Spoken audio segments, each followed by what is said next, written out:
नमस्कार दर्शक बंधु मु डॉक्टर रामचंदानी टेक्निकल प्रॉब्लम थिला कनेक्शन कटि जाइतिला। आज मु किडनी बा वृकक संबंधी रोग संपर्क आपको सम्यक सूचना देवी।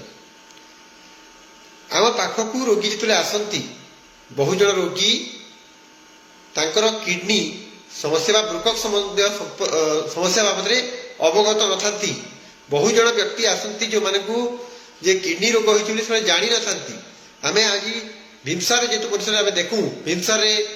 विभिन्न रोगी आसते आमे देखिता जे रोगी तांकर निजर कौनसी लक्षण न थाइकरी रूटीन एग्जामिनेशन आमे जेतले एग्जामिन करू तांकू किडनी ही रोग बा किडनी संबंधी बा वृकक संबंधी समस्या देखा देछि आमे जानि पारू। तो मु आपनको आज बहुत सम्यक भाव में गोटे सूचना देवाक चाहूँगी। आपण या प्रति सतर्क हेले हजार हजार रोगी मानकर आमे जीवन बंचई परिबा। याकू जेते मात्रा आपण शेयर करिवे कारण एक महत्वपूर्ण प्रसंग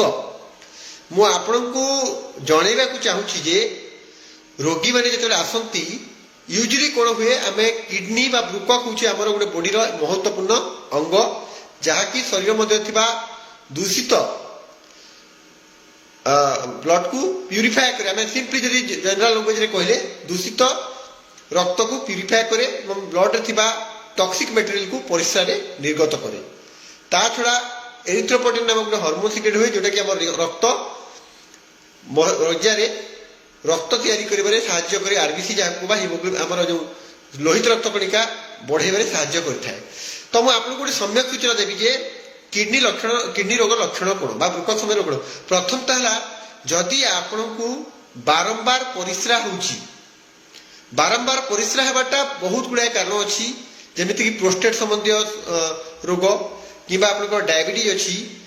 बा सुगर अच्छी किंबा आपनकर यूरिन इन्फेक्शन अच्छी किंबा आप अधिक पानी पीउछंती बा किछिटा औषध खाउछंती से क्षेत्र में आपको अधिक परिस्रा हो पारे। किंतु से सब कारण न थाइकरी जदि आपको अधिका परिस्रा होउची हमर नॉर्मल यूरिनरी फ्रिक्वेंसी हैला दिन रु 4 रु 10 जदि आप दिन को 15 17 18 थर जाउछंती तो डेफिनेटली आप सुगर सहित अन्य यूरिनारी सहित आपणकर किडनी रोग संबंधी बा किडनी संबंधी टेस्ट जी यूरिया क्रिएटिनिन है यूरिनारी ये सब टेस्ट कर दिंतु। द्वितीय जिस जी आपंकर परिस्रा होनी परिस्रा आगु ठीक होता परवर्ती समय परिस्रा कम होउची परिस्रा अधिक होबार भी किडनी लक्षण हो पारे परिस्रा कम होबार भी आपंकर किडनी संबंधी रोग हो पारे। जदि परिस्रा कम होउची नॉर्मली आम परिस्रा फ्रिक्वेंसी है दिन को 4 रु 10 थर जदि से 3 थर कम होउची सेटा भी गोटे किडनी रोगर माने कारण हो पारे। किंतु अन्य कज भी अच्छे अन्य कारण भी अच्छे डरवा ना से कारण ही होउची बहुत गुड़ा अन्य कारण रही अच्छी। ता व्यतीत जदि आपणकर परिस्रा सब तो महत्वपूर्ण है आपण जदि परिस्रा जहाँ भी हो जदि आप हाथ गोड़ फुलुची विशेषकर सकाले उठते आप मुह चारिपटे आखि चारिपटे जब आपंकर मुहटा फुलुची सेटा गोटे किडनी संबंधी रोग हो पाए जहाँ आम नेफ्रोटिक सिंड्रोम कही था बा किडनी समस्या हो पाए। जदि हाथ गोड़ फुलिला विशेषकर मुहर जो आखिर चारिपट अच्छी जब फुला से किडनी रोगर सूचित करेंगे। ता छड़ा छड़ा जदि आपण को रक्त कौन कारण न थी रक्त कमुची हिमोग्लोबिन लेवल कमुची सेटा भी किडनी संबंधी रोग हो पारे। ता छड़ा बहुत गुड़ा कारण अच्छे आउ गोटे महत्वपूर्ण प्रसंग जहाँ को जिते पारे शेयर करेंगे।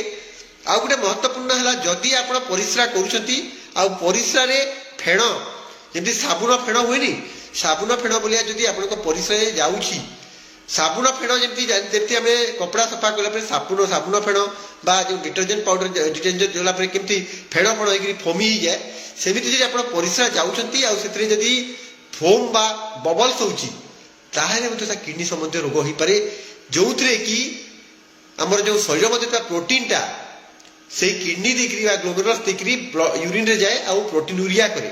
तो महत्वपूर्ण प्रसंग मुझे बहुत देखुली काली भी ओपी देखुली बहुत जनकर जे जो सिम्पटम पचारू लक्षण पचारू से कहते आज्ञा परिस्रा आम फोम्स जाऊँगी फेण भाया जाऊँगी। फेण कहीं हुए जानते आप फेण एपाई हुए बहुत गुड़ा कारण अच्छी जे खाली फेण गला माने किडनी रोग नुहे अन्य भी कारण गुड़ाक अच्छी। किंतु मुख्यतः जदि आपण फेणटा बहुत दिन धरिकी रोची हाथ गोड़ फुलुची ता संगे जो फेणटा आप जो परिस्रा कर जगह किसी समय भर सेकेंड्स मिनिट्स भर से डिसापियर कर नॉर्मल हो पारे। जदि आपनकर परिस्रा बहुत स्पीडली आपण करिवे जदि आपण डिहाइड्रेशन रहइबो ताहेले मते फेण होई पारे आपण किडनी यूरिन इन्फेक्शन थिले मते होई पारिबो आपनकर किडनी स्टोन थिले भी होई पारिबो एवं सबुठ महत्वपूर्ण कि से सब गुड़ाक जदि आम रूल आउट करवा मुख्य कारण गोटे आउ गोटे कारण रोचे जे किडनी रे जदि आप फिल्टर जो अच्छी ग्लोमेरुलस तार जो डिफेक्ट ले से जदि प्रोटीन टा परिस्रा जाए ताले से परिस्रा करने द्वारा तार सरफेक्टेंट एक्शन से फेण बोलिया हे और से फेणटा यूजुअली 5-10-15 मिनट एमती लंग लास्ट कर नॉर्मली आम जो माने यूरिन आम करूँ परिस्रा करूँ किसी समय पर से फेणटा छोट छोट बड़ बड़ बबल्स टाइप थाए बड़ बड़ फोका टाइप बैलून टाइप बबल्स उठे किसी समय पर डिसापियर कर जाए डिसिपिटेट कर जाए किंतु जो फेणटा मल्टीलेयर्ड है बहुत समय धरिक रहा गोटे संकेत हो पारे आपको जे किडनी गोटे रोग जहाँ को नेफ्रोटिक सिंड्रोम जो कि किडनी रु माने आपनकर प्रोटीन जाए ये सब किसी रोग को नाली परिस्रा हो जाए जो ग्लोमेरुलाइटिस कहूँ जो लाल जापे न भी जापे मैं न जापे आखिरे देखा भी न जापे तो विभिन्न प्रकार लक्षण ये सब लक्षण ता छड़ा छड़ा जब किडनी संबंधी रोग अच्छी क्रोनिक किडनी डिजीज ताहले आपनकर भोक लगी न पारे आपनकर मसल क्राम्प हो पारे मसल पेन हो पारे मसल क्राम्प पारे बोन पेन हो पारे आपनको बांती हो पारे आ समय समय जदि आपनकर जदि धईसई लगी पारे किसी लोगों क्षेत्र में पानी जमा हो जाए पेटर एवं छाती में जहाँ को आसाइटिस एवं प्लूराल इफ्यूजन कही था ये सब लक्षण किडनी समस्या हो पारे किंतु किडनी रोग जानापी आम एटलिस्ट बहुत बड़ बड़ टेस्ट अच्छी आम आम रक्त परीक्षा करा सीबीसी जदि हिमोग्लोबिन कम रोचे ता छड़ा यूरिया एवं क्रिएटिन करवा जदि यूरिया क्रिएटिन आप नॉर्मल अच्छी कि बढ़ी देखा कथा ता संगे यूरिन रे किसी प्रोटीन जाऊँगी कि पस सेल इन्फेक्शन अच्छी कि किंबा आरबीसी बा रक्त जाऊँगी कि किंबा किसी कास्ट अच्छी कि देखबार अच्छी आउ गोटे सिंपल टेस्ट अल्ट्रासाउंड करदे आम किडनी साइज एवं टेक्सचर इको टेक्सचर जानीजा जे किडनी सेप के साइज कौन अच्छी स्टोन अच्छी कि जापर एवं दरकार पड़े आम एनसीटी केउ भी कर।